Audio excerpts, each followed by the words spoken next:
Hello, everyone. Welcome to another episode of Erin's Book Club. I have a book review to do today that I'm actually kind of unsure of. So, I have been slowly working through the Thoroughbred series by Joanna Campbell.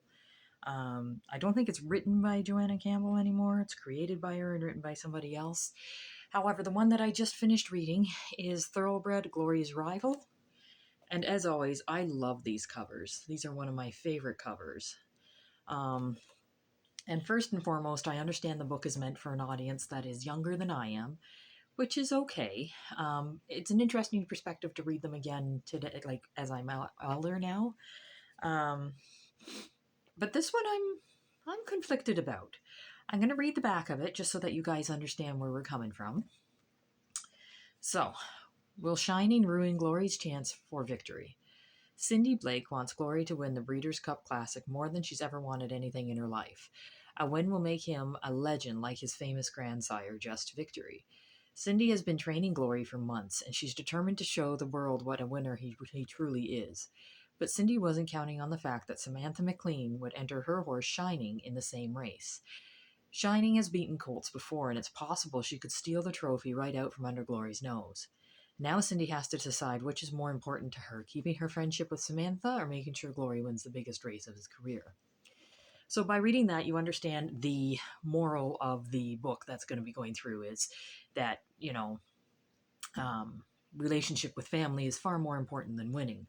And the moral is given to you before you get to the end. Again, spoilers, if you haven't read the book, read it, come back if you want to.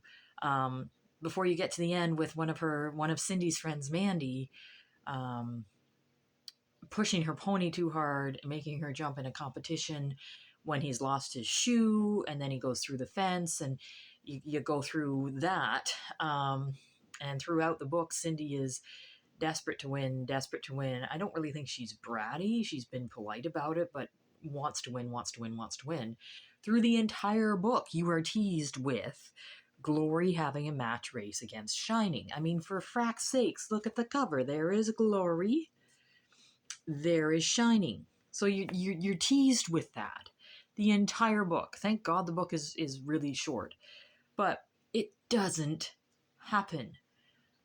The author goes through and teases us all, and I'm thinking, this is great. She's finally going to have to make a decision. It's going to be really cool to see the two compete, and I wonder what she's going to do.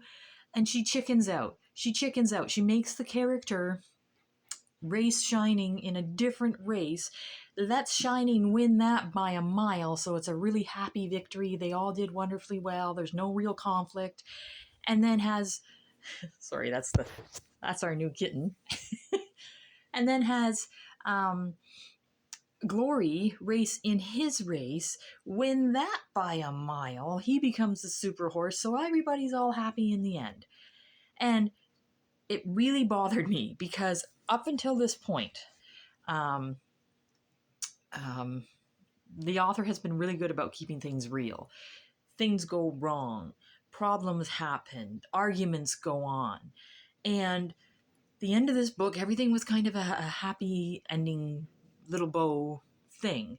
Even the Townsends, Ashley, the one that started it all and had the main conflict with the Townsends, even her, she's now saying, oh, well, maybe they were right, so maybe we can get along now.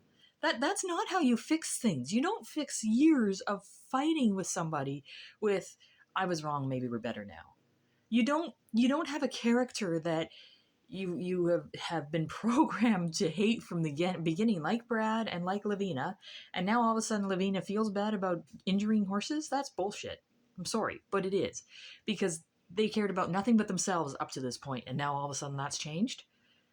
No, that's not the way that works. And it would be different if you hadn't of... Now my kitten's stealing my bookmark from my other book. Anyway, it would be different if you hadn't have spent the series up to this being relatively realistic and not having the perfect ending each time. Like, this is book number 18. I've read all 18 of these books, and every ending hasn't been absolutely cleaned up perfect. And that irked me. I'm sorry, it did, but you spend the entire book talking about how this race can happen and then rip it out from under us. No, I don't like it. But other than that, there are many positives in this book. It was a quick read. It was an easy read. The characters grew throughout of this. The characters in a relationship with each other was realistic to a point. But no, they're I felt cheated. In the end, I felt cheated. But anyway, I will let you know when I have another book read. My next one is probably going to be a little bit special. It's going to have a few warnings before I put it online, but everybody needs to try something new once, right? Anyway, thanks very much. You guys have a great day.